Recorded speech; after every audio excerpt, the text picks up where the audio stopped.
RCP Notícias. Temos 13 horas em Cabo Verde. Vamos às notícias com Anatólio Lima. Boa tarde. Boa tarde. Vamos conhecer os títulos dos principais assuntos a serem abordados nesta edição. A situação da distribuição da água na Ilha do Sal tende a normalizar-se gradualmente desde ontem já há água nas torneiras, apesar da gravidade dos danos no reservatório de Morro Corral. Obras do Centro Religioso da Paróquia São José em Terra Branca são legais e não causam nenhum transtorno às moradias das imediações, é a resposta da responsável do património da referida paróquia. O Presidente da República de Portugal chega hoje a Cabo Verde para participar nas celebrações dos 50 anos da libertação dos presos do campo de concentração do Tarrafal e traz polémica na bagagem. Na véspera do Dia Trabalhador, os sindicatos Cimetec e Siscap dizem estar decepcionados com o governo que ainda não deu respostas às suas reivindicações dos marítimos. Vários migrantes tentam chegar à Irlanda para evitarem a deportação para o Ruanda, que deve receber pouco mais de 462 milhões de dólares americanos para acolher os migrantes irregulares que chegam ao Reino Unido.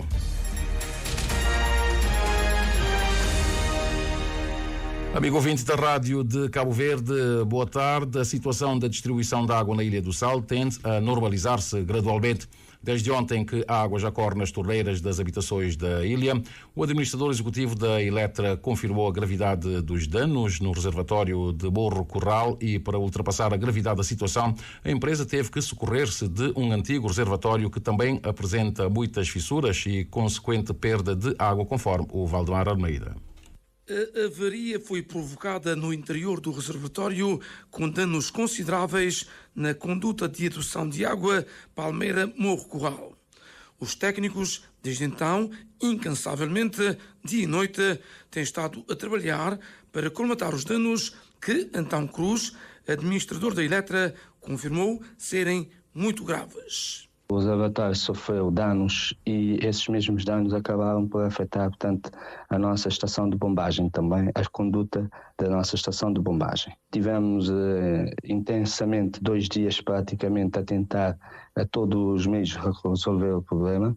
Não foi possível e optamos então para uma solução B. Portanto, nós tínhamos um plano B que, em caso essa situação perdurasse muito tempo, tínhamos que repor a distribuição da água na ilha. O plano B consiste na utilização de um segundo reservatório, desativado desde 2014, que também, e infelizmente, apresenta algumas fissuras que levam a uma perda diária considerável de água.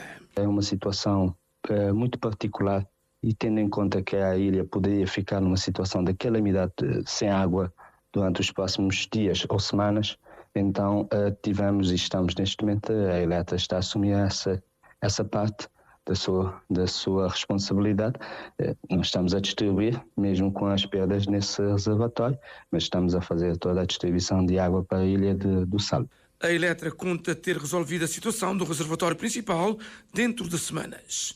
Não será uma intervenção simples e poderá envolver o próprio fabricante e fornecedor, porque a avaria tem um nível de complexidade elevada. Antão Cruz garante e tranquiliza a população do Sal que a distribuição será feita de forma normal. A população não deverá sentir essa dificuldade, a Eletra está a absorvê-la por si. Portanto, o que vai acontecer é que no final do mês, no final do ano, nós vamos ter aqui uma quantidade, as perdas de água na Ilha do Sal vão ser em volume muito elevado, mas não temos outra solução. Neste momento assumirmos essa nossa parte como custo para a empresa e, portanto, fazer com que a água chegue à torneira das pessoas. Todas, não há qualquer restrição, a distribuição vai ocorrer de forma normal. A empresa da produção e distribuição de energia e água apela à população do Sal para o consumo racional deste líquido precioso. Convém utilizar a água com a racionalidade possível e pedir encarecidamente aos clientes na Ilha do Sal que, por favor, considerem sempre ter um depósito de reserva. Não precisa ser grande quantidade, mas é necessário e é algo importante, porque são situações que nos ultrapassam e que podem ocorrer. Avarias, manutenção, são situações que podem ocorrer na rede. A Eletra enaltece e agradece a parceria com a APP Águas da Ponta Preta, que deu uma grande contribuição para o fornecimento de água aos hotéis, restaurantes e bares da Santa Maria. Distribuição de água na Ilha do Sal tende a normalizar-se gradualmente, de acordo com o administrador executivo da Eletra. E as obras do centro religioso que a paróquia de São José está a construir na Terra Branca são legais e não causam nenhum transtorno às moradias das imediações. É a resposta da responsável do património da referida paróquia, Dulce Silva, a um grupo de moradores que contesta a localização da infraestrutura com o pretexto de que a mesma lhes tira o acesso às garagens. Porque, de acordo com as informações que nós ouvimos ontem, porque não houve nenhum contacto com a paróquia, alguns moradores daquela zona dizem que a construção da igreja da paróquia de São José vai impedir o acesso à garagem e que há um eventual muro, não sei exatamente aonde nem como. Isso não se verifica, por isso é que eu digo que não há litígio. Não há muro nenhum e não há impedimento de acesso à garagem. Até porque, quando começamos a obra, um dos moradores tirou o carro. Dois moradores tiraram o carro da garagem e colocaram na via pública. Portanto, se há impedimento de acesso à garagem, como é que eles tiraram o carro da garagem? Pergunta que Dulce Silva quer ver respondida pelos moradores que contestam a obra. Embora esteja aberta para o diálogo, a paróquia de São José não abdica da construção do centro num local que, reitera Dulce Silva, está devidamente autorizado pela Câmara Municipal. O terreno é nosso e está localizado naquele sítio. E está legalizado pela Câmara naquele sítio. Portanto, nós não podemos apanhar... Não temos outro terreno. E, portanto, não podemos ir construir não sei aonde, porque não temos outro terreno. Quem também já se pronunciou sobre o caso é o Presidente da Câmara da Praia. Francisco Carvalho lembra que a autarquia não licencia nenhuma obra sem gancho a analisar e promete reunir-se com as partes para a resolução do problema. A Câmara, quando licencia uma obra, é porque a Câmara analisou muito bem. E o que nós temos que fazer aqui é gerir este conflito de vontades entre instituições e entre pessoas. Vamos preparar uma resposta e com todos os elementos, vamos ter uma reunião daqui a nada, depois desta visita, com todos os dados, com todos os elementos, para explicarmos à opinião pública sobre o que aconteceu, sobre todo este processo. Obras do centro religioso da paróquia de São José, na Terra Branca, envoltas em polémica. Moradores contestam a implantação da construção, tendo em conta a distância entre o novo edifício e o edifício dos vizinhos. A Câmara promete reunir as partes visando a resolução do problema e também pronunciar-se com mais propriedade ainda hoje. E o Governo ainda não deu respostas às reivindicações dos marítimos, nomeadamente a redução da idade de reforma. Os sindicatos Cimetec e Siscap dizem estar decepcionados, conforme o Orlando Lima. O sindicalista Tomás Aquino, do Cimetec, lamenta a posição do executivo cabo-verdiano perante um conjunto de outros pendentes, diz, que levam os sindicatos a saírem às ruas amanhã, Dia Mundial do Trabalhador. Em relação aos marítimos, infelizmente o governo que cumpria tem ainda que as reivindicações que os marítimos têm, que têm a ver com redução de idade da reforma, não foi decepcionado o último encontro que não tive uma governo sobre esse assunto, foi adiado mais uma vez. Este é outro problema de inscrição na Segurança Social, que infelizmente ainda está por cumprir. E esse ali deve fazer parte da nossa pauta reivindicativa que leva a gente assim na rua para 1º de maio. E ele deve fazer parte da nossa pauta em comunhão com outras questões, para além de comemorar o 1º de maio, não trabalho para a rua por causa da reposição de poder de compra. De modo a que pessoas saber, nos últimos 3 anos, a inflação acumulada atingiu cerca de 15%. E a reposição de poder de compra que tem sido feita é muito tímida. O próprio governo foi 3%. O setor empresarial do Estado, gente que graves dificuldades que conseguir reposição de poder de compra neste setor, num processo de negociações neste momento, mas em negociações difíceis, junto dessas empresas, de que resistência na fazer reposição de poder de compra. A manifestação de amanhã é uma luta conjunta dos sindicatos e em nome da justiça laboral, como realça, por sua vez, Eliseu Tavares, do Siscap. Não tendo a situação também que não queria que o trabalhador ficasse atento. É a questão de justiça laboral e própria justiça de processo que trabalha para o tribunal. Está dura com ser julgado, está dura com dar de sentença. E outra coisa, o trabalhador, infelizmente, nunca está atento, não te permite que fazer alterações no Código Laboral, no Código de Trabalho, e depois coisas também apanhando de surpresa. Então, o apelo é que nós todos, junto com o nosso sindicato, com as organizações de sociedade civil, não vá para a rua, não vá manifestar para pacificamente, com respeito à polícia que está junto conosco, embora ali na praia principalmente já não sabem que nós é tão limitado e que onde que as coisas que justifica que hoje não tem muito mais convulsão laboral. A manifestação do Dia do Trabalhador tem início às 10 horas para, segundo os sindicatos, protestarem contra um conjunto de mazelas porque passam os trabalhadores no país. E a Câmara Municipal da Praia pede mais empenho em parcerias entre as instituições no sentido de apoiar as iniciativas empreendedoras e mitigar o combate ao desemprego jovem na capital do país. O Presidente da Câmara da Praia, Francisco Carvalho, verifica que há uma ligação estreita entre o desemprego, a desesperança e a insegurança que graça na cidade da Praia. Francisco Carvalho fez as considerações durante uma visita guiada a um conjunto de projetos financiados pelo Programa das Nações Unidas para o Desenvolvimento, o PNUD, aqui na Praia, visita acompanhada por Luís António dos Reis. São mais de 5 iniciativas empresariais lideradas por jovens nos bairros de Vila Nova, Safende, a Chara de São Felipe, a Chara Eugênio Lima e a Chara Grande Frente. Trata-se de projetos incubados e cofinanciados pela Câmara Municipal da Praia e pelo Programa das Nações Unidas para o Desenvolvimento, PNUD. Depois de ter visitado os projetos, David Maten, representante do PNUD, diz ter ficado impressionado com o impacto das iniciativas. Jovem da comunidade que decide de investir na própria comunidade e que consegue criar uma empresa, claramente uma empresa que tem sucesso econômico. É muito bom, precisamos de ver este tipo de impacto.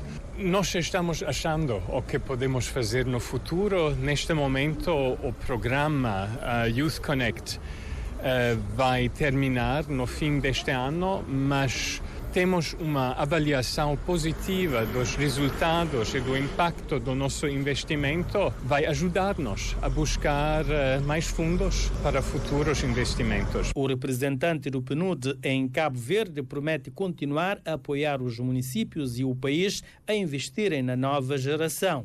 Já o presidente da Câmara Municipal da Praia, Francisco Carvalho, destaca o contributo dessas iniciativas para o desenvolvimento do país no combate ao desemprego jovem. Preocupa-nos imensamente o facto de as instituições não perceberem a ligação que há entre o desemprego, a desesperança, a insegurança e depois tudo o resto. Preocupa-nos porque este fio condutor não é abordado na sociedade cabo-verdiana. E nós estamos satisfeitíssimos porque estamos a conseguir fazer isto.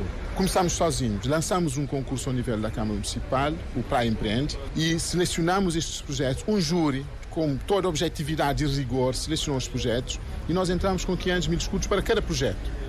Ficamos muito satisfeitos porque depois de começarmos esta caminhada, as Nações Unidas juntou-se a nós. Francisco Carvalho, edil da Praia, indica que a Câmara Municipal tem em carteira mais iniciativas do tipo, com o objetivo de empoderar os jovens praienses. Jornal da Tarde, Rádio de Cabo Verde, 13 horas mais 13 minutos. 9,6% da população cabo-verdiana usa cigarros e ou outros produtos derivados do tabaco. Os dados são da Sociedade Cabo-Verdiana de Tabacos, que apontam por um certo abrandamento no consumo do tabaco convencional. Apesar do abrandamento, a preocupação das autoridades prende-se com novos produtos de tabaco, como o cigarro eletrónico, conteúdos com cheiro, usados por fumadores ativos e também passivos. A lei aprovada em 2022 e cuja campanha nacional de sensibilização arranca hoje da Praia, com os colaboradores da IGAI, vem regular o consumo do tabaco, o consumo da xixa, para uma melhor proteção das pessoas. A nova lei restringe ainda o consumo do tabaco em espaços fechados e semifechados, como campos de futebol e casas de diversão noturna, conforme a Joana Lopes.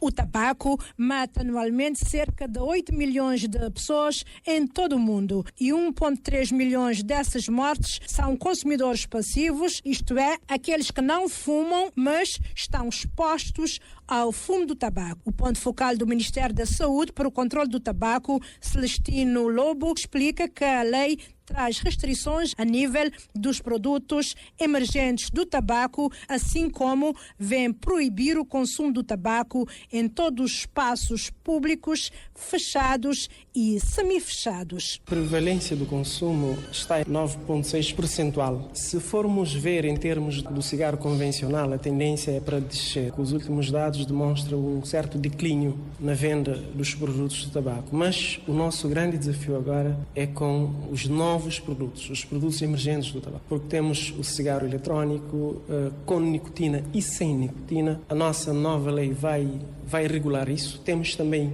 a questão do consumo da xixa. A nossa lei também vai regular os conteúdos que se usam no tabaco, que tem a ver com gosto e também com odor. Portanto, vamos, com essa nova lei, criar um quadro muito mais favorável para a proteção da saúde das pessoas. Em todos os espaços públicos, fechados e semifechados, passam a ser proibido o consumo do tabaco. Uma vez fim da campanha de socialização que hoje se inicia na praia, vai-se avançar com medidas punitivas, adverte o ponto focal do Ministério da Saúde para o controle do tabaco. Vamos estender essa socialização a todo o arquipélago de Cabo Verde, mas também vai ser socializado por além presencialmente, através de vídeos, através de spots publicitários. Vamos tratar todas as questões do tabaco nessa socialização, mas também forte sensibilização para o não consumo do tabaco, e a partir desta fase que todas as pessoas já estão bem informadas, aí sim vem a cobrança, vem a multa para as pessoas que teimarem infringir as normas. E a Inspeção-Geral das Atividades Económicas, IGAI, espera poder contar até o final deste ano com mais 10 inspetores para apoiar na fiscalização da implementação da lei. Avança o Inspetor-Geral Paulo Monteiro. Vão chegar cá daqui até junho 7 inspetores. Provavelmente os nossos técnicos vão transitar para inspetores, são mais 3, não é? Até dezembro, temos mais 10, isso já é um bom alento, não é? Temos que ter inspetores no Sal, mais em São Vicente, Santo Antão e aqui na praia, não é? Vamos ver se até dezembro temos essas novidades, não é? Com mais 10 inspetores, não chegam, mas pelo menos dá para fazer muita coisa. Não estamos sempre disponíveis, não é? Os nossos inspetores já há muitos anos nessas missões, torna-se corriqueiro, não é? E então essa é uma questão de mais formação, mais informação, para estarem dispostos e disponíveis também para essas atribuições e essas missões, não é? Lei que define o regime geral de prevenção e controlo do tabagismo em socialização, hoje junto dos inspetores da IGAI na praia. E 5 médicos anestesistas franceses vão estar na próxima semana no Hospital Batista de Sousa, em São Vicente, administrando uma formação de 2 semanas destinada aos profissionais da saúde.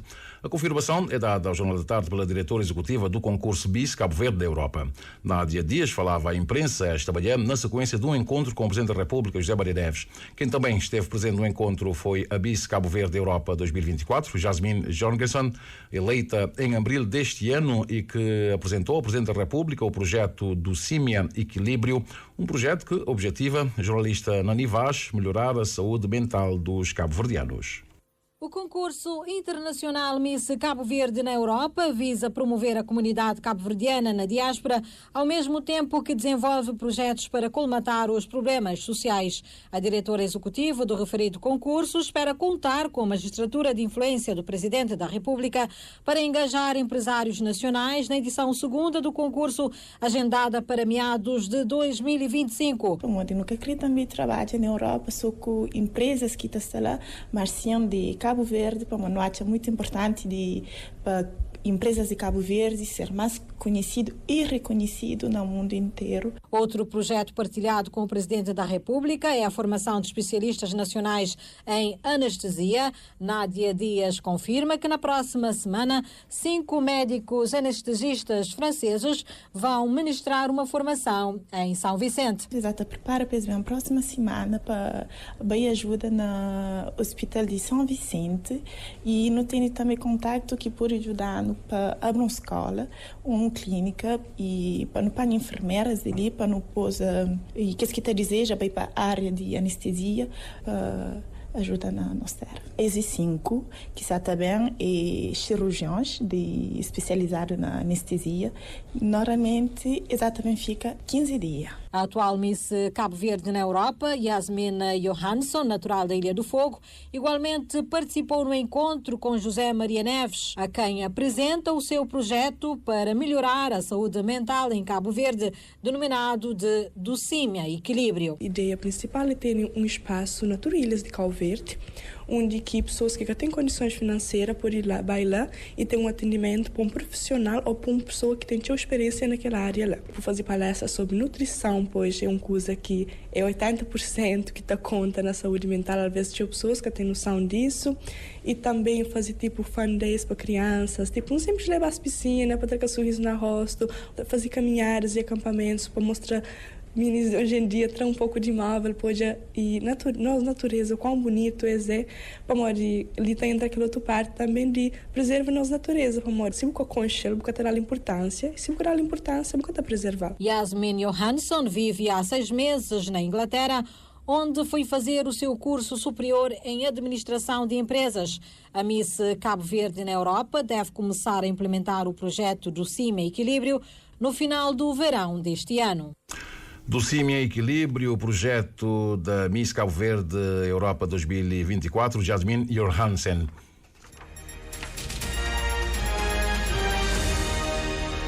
13h21. O Presidente da República de Portugal chega hoje ao nosso país por uma estada de aproximadamente 48 horas para participar nas cerimónias que assinalam os 50 anos da libertação dos presos políticos do campo de concentração do Tarrafal. Marcelo Rebelo de Sousa aterra em Cabo Verde e, com uma polémica na bagagem, admite que Portugal tem de pagar os custos do colonialismo, o que abriu a discussão sobre as reparações históricas às antigas colónias. Em entrevista à Rádio TSF, o Presidente da República de Cabo Verde avisa que este é um assunto que não deve ser tratado de forma ligeira e na praça pública. Eu acho que não devo entrar nessa discussão neste momento, tendo em atenção as declarações do Presidente de Portugal e portanto, não ficaria bem o Presidente de Cabo Verde estar a comentar as declarações do Presidente Marcelo Rebelo de Sousa e a discussão política que se está a realizar em Portugal. Mas em abstrato, um país deve compensar antigas colónias por erros que foram cometidos há várias décadas? Esta é uma discussão que não se pode fazer aqui assim, de forma ligeira e na praça pública. Por isso, insisto que o Presidente de Cabo Verde não deve imiscuir-se nesse debate em curso em Portugal. Em Portugal, o partido da extrema-direita Chega vai defender ainda hoje no Parlamento um voto de condenação ao Presidente Marcelo Rebelo de Sousa. O líder do Chega, André Ventura, confirma a informação veiculada hoje de manhã pela RTP. O Parlamento tem o poder, tal como pode condenar outros chefes de Estado, também pode condenar o nosso. Para nós, Chega, é importante passar ao país a mensagem de que Portugal não vai iniciar nenhum processo de reparação, compensação ou indemnização às ex-colónias. Era importante ter o Ministro dos Negócios Estrangeiros no Parlamento para explicar o que é que está em causa. Nós ouvimos responsáveis altíssimos, quer em Angola, quer no Brasil e sobretudo no Brasil, dizer que vão entrar em contacto com o governo português para começar a concretizar essas ações de reparação. E depois isto é uma caixa de Pandora, que se nós abrirmos a caixa, nunca mais voltamos atrás. Começamos a compensar o Brasil, vamos ter que fazer o mesmo a Moçambique, a Angola, a Timor, a Guiné e por aí adiante. A China e a Macau. O Presidente da República, José Maria Neves, assegurou que o assunto não consta de entre os temas que irá abordar com o Presidente de Portugal, Marcelo Rebelo de Sousa, durante a sua estada aqui em Cabo Verde. E o Presidente da República condecorou hoje, a título póstumo, o advogado Felisberto Vieira Lopes, com medalha da Ordem Amílcar Cabral, de segundo grau. A condecoração é atribuída no âmbito das comemorações dos 50 anos da libertação dos presos políticos do campo de concentração do Tarrafal. A cerimónia aconteceu esta manhã e foi assistida pela Carmelita do Rosário. Esta iniciativa da Presidência da República enaltece o reconhecimento como combatente pela liberdade e da sociedade ao Vieira Lopes, enquanto também homem e defensor da dignidade humana, sublinha o porta-voz dos familiares de Vieira Lopes, que ainda coloca tónica sobre a morte do advogado, que a seu ver deve ser esclarecida.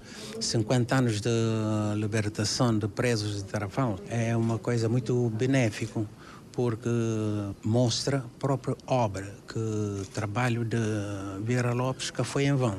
Por que luta, por que faz, tanto que faz, que foi em vão. Mas Se eu não estou falando crioulo, cada coisa tem 70. Fico um bocado preocupado. Ora, com um ente querido de ele morre, que já tem pelo menos 4 anos, ainda quer saber de nada, sempre alguém fica com um pé frente ou outro atrás. Pelo menos para esclarecer, até se a alma descansa cada vez mais em paz. O Presidente da República, na sua locução, reconheceu Vieira Lopes como um grande cabo-verdiano que lutou pelos seus ideais e deu muito de si para que os outros tivessem esta mesma consciência de liberdade e justiça. Grande cabo-verdiano que teve um importante engajamento cívico na luta pela liberdade, pela independência e em momentos decisivos contribuiu para a conscientização dos cabo-verdianos no sentido de aderirem à luta pela liberdade e também lutou pela justiça, defendendo aqueles que arbitrariamente tinham sido presos por causa dos seus ideais e dos seus sonhos de viver num país de liberdade e de dignidade da pessoa humana. A distinção do advogado e combatente pela liberdade, Felisberto Vieira Lopes, consta do decreto presidencial de 22 de abril que traduz reconhecimento a título póstumo com a Ordem Amílcar Cabral, segundo grau. Uma cerimónia que aconteceu na manhã de hoje na Presidência da República, na presença dos familiares e amigos do advogado Vieira Lopes. Jornal da Tarde da Rádio de Cabo Verde, 13 horas mais 26 minutos, de um total de 326 processos que deram entrada este ano na Comissão Nacional de Proteção de Dados. Este órgão decidiu sobre 297, na grande maioria, pedidos de autorização para tratamento de dados. Os dados, que constam do relatório de atividades de 2023, configuram uma tendência de estabilização em relação ao ano passado, com pendor por uma ligeira redução, segundo Faustino Varela, presidente do Conselho de Administração do órgão, que, depois de apresentar ao Presidente do Parlamento o documento, especificou alguns processos derivados de violações de dados pessoais, conforme o Cândido Amorim Fortes.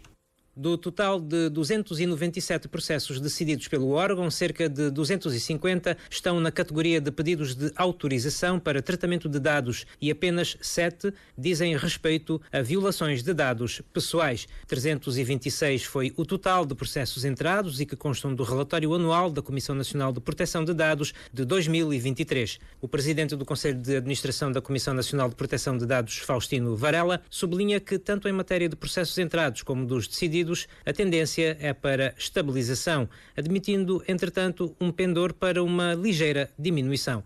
A Comissão decidiu 297 processos de um total de 326 entrados durante o ano 2023.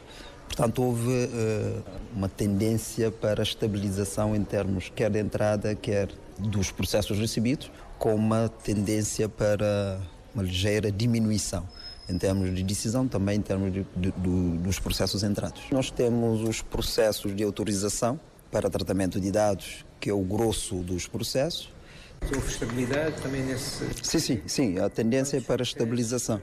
Bom, nós decidimos, em termos de processo de autorização, porque nós decidimos um total de 297.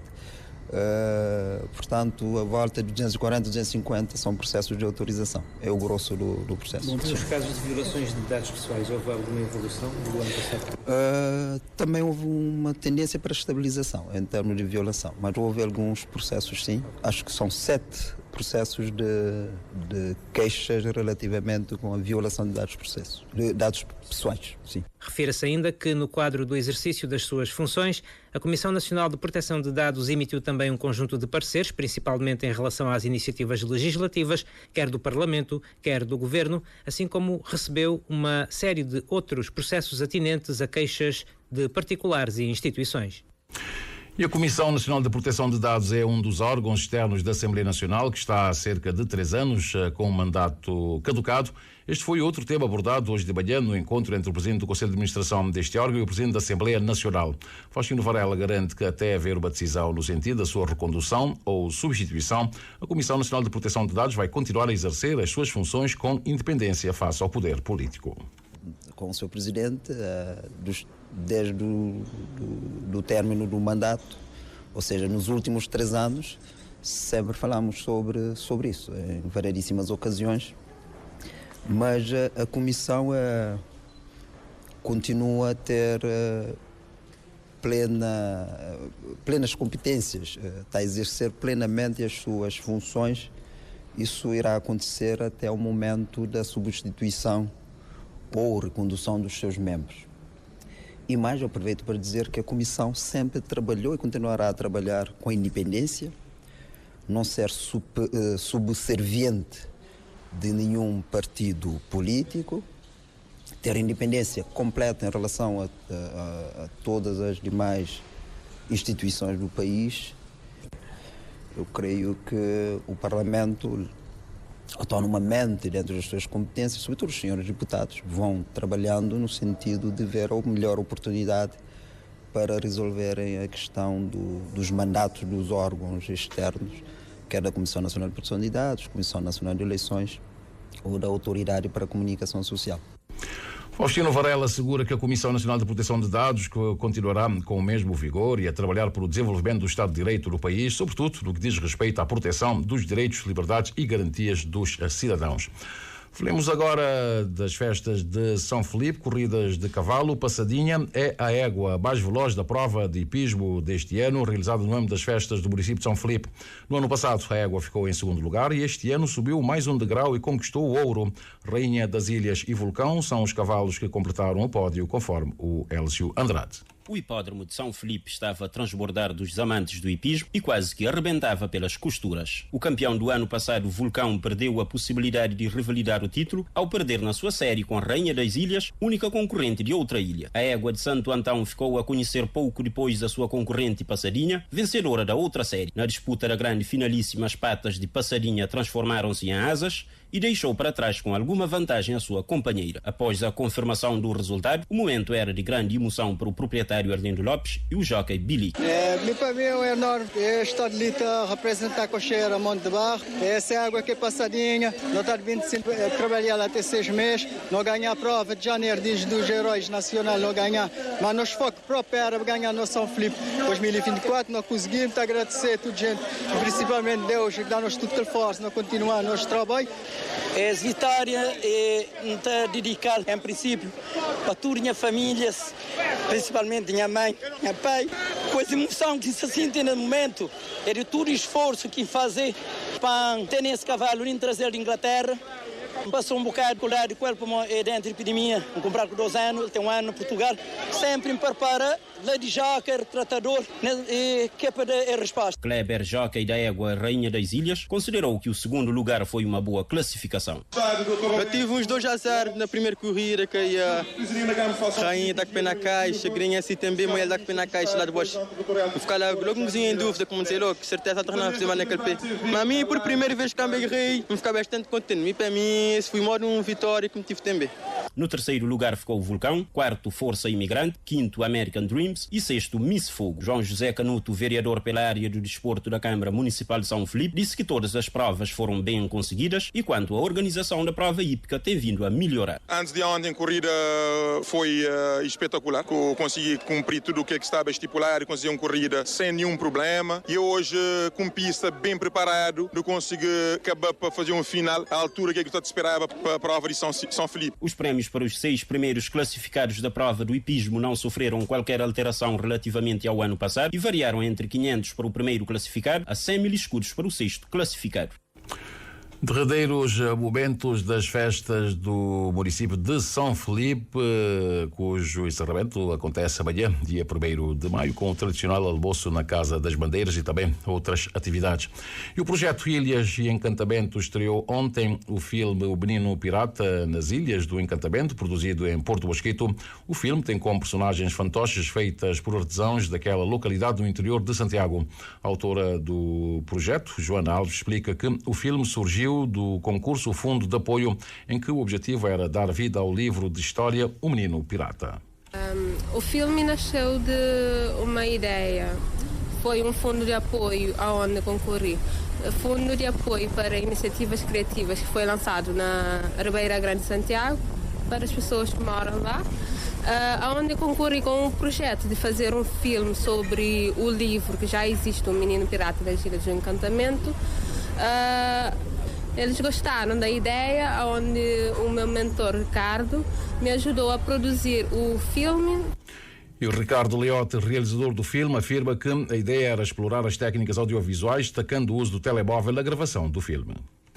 Houve aqui uma intenção inicial, fruto também de uma formação que houve com o realizador Mário Cabral, que era de explorar as técnicas do audiovisual com o telemóvel, por ser um meio acessível e que está na mão de toda a gente. E houve esta preocupação na realização do filme de utilizar, no fundo, este recurso para produzirmos o filme e também potenciar que as pessoas também desenvolvam estas técnicas e possam também contar também elas as suas próprias histórias. A mentora do projeto Ilhas e Encantamentos, Luísa Janeidinho, sublinha que o projeto tem o propósito de unir os países africanos de língua portuguesa. E o Instituto Marquês de Valflor, com quem também já tínhamos trabalhado, fez o desafio à Sfera Mundi de podermos começar a criar um projeto que nos unisse a todos, daí o Ilhas e Encantamentos, somos todos ilhas, embora a Guiné-Bissau tenha uma parte também que não é assim como a ilha de Moçambique, mas somos todos ilhas, temos todas histórias e isto tem muito a ver com a recuperação do património cultural local e com a sua valorização. Portanto, o projeto Ilhas e Encantamentos depois foi uma candidatura que é cofinanciado com o Camões e com o financiamento também da União Europeia. E o filme foi exibido hoje na Biblioteca Nacional com a presença dos alunos de pré-escolar de diversas escolas numa atividade inserida na Grande Feira do Livro que decorre até o dia 5 de maio.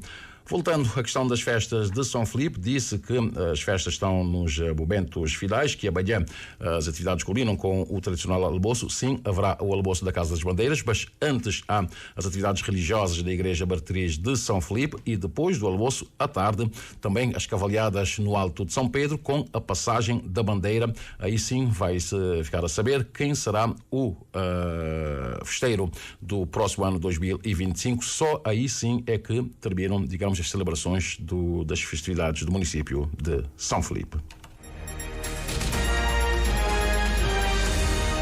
Já temos 13 horas mais 37 minutos. Os Estados Unidos da América descobriram que 5 unidades israelitas cometeram incidentes individuais de graves violações dos direitos humanos contra os palestinianos na Cisjordânia antes do ataque do Hamas em outubro, informou hoje o Departamento de Estado norte-americano.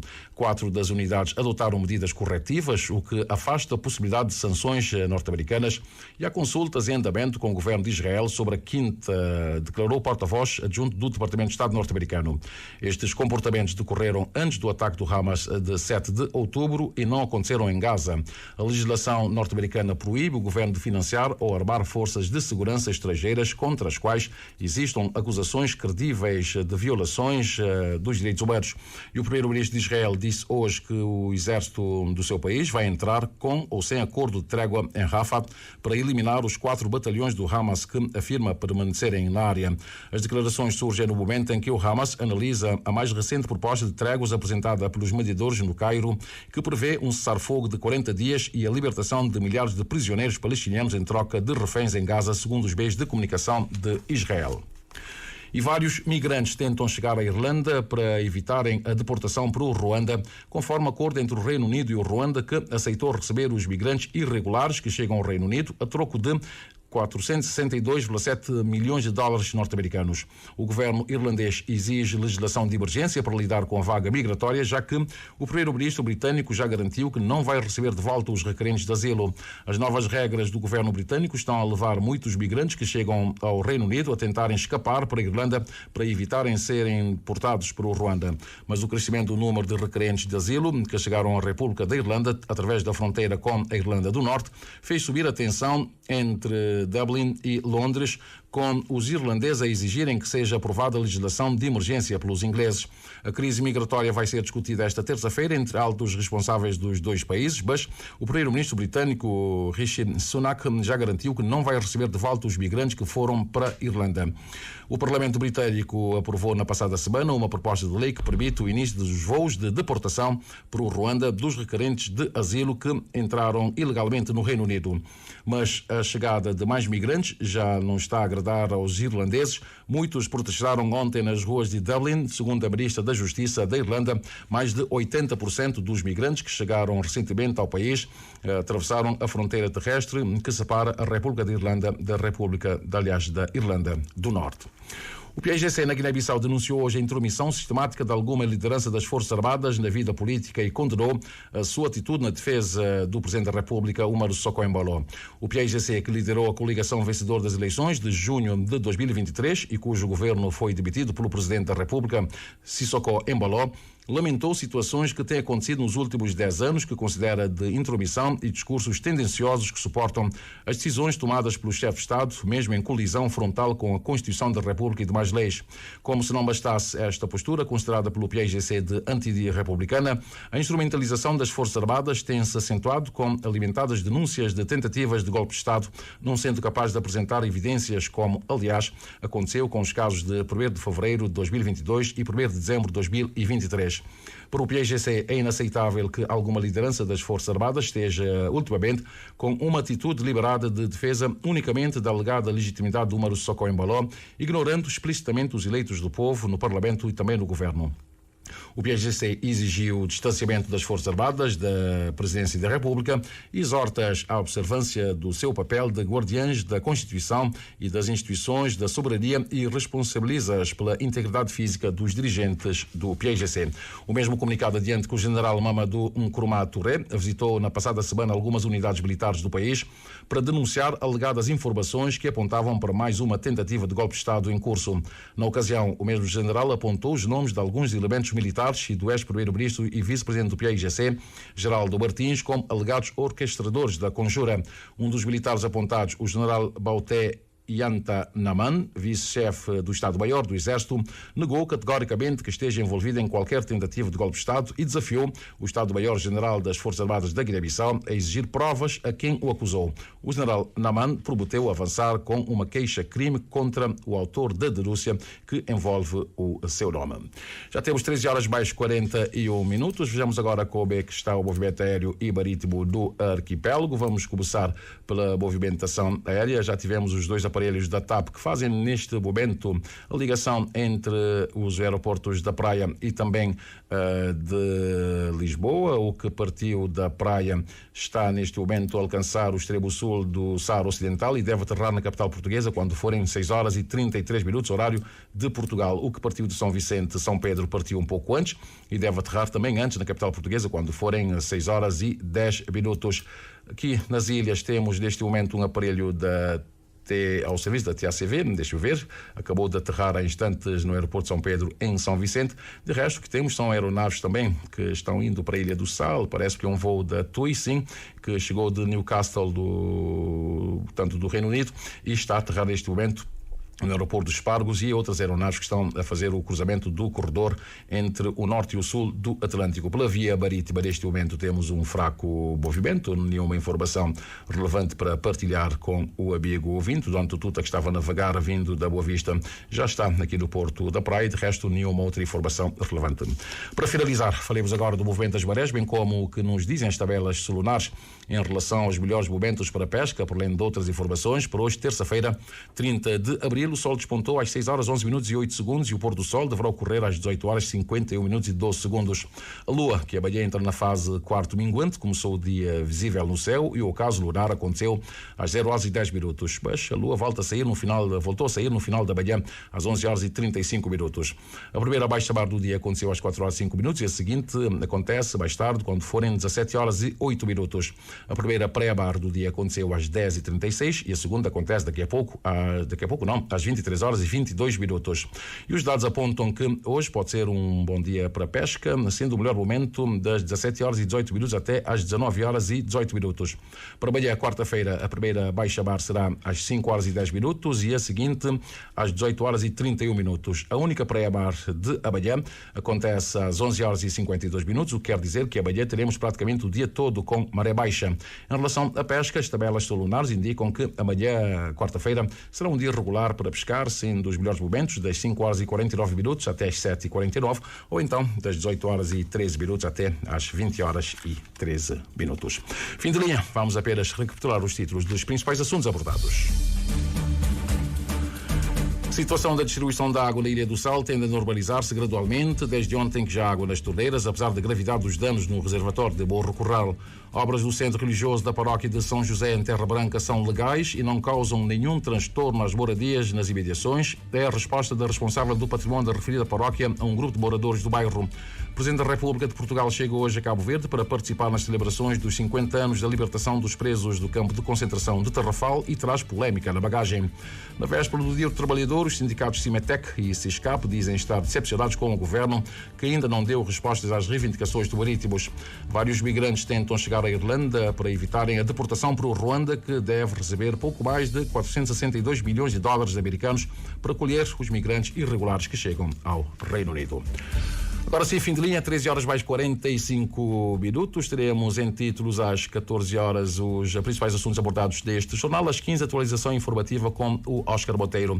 Em nome da equipa que trabalhou para si, que produziu este jornal, muito obrigado, boa tarde e um bom feriado.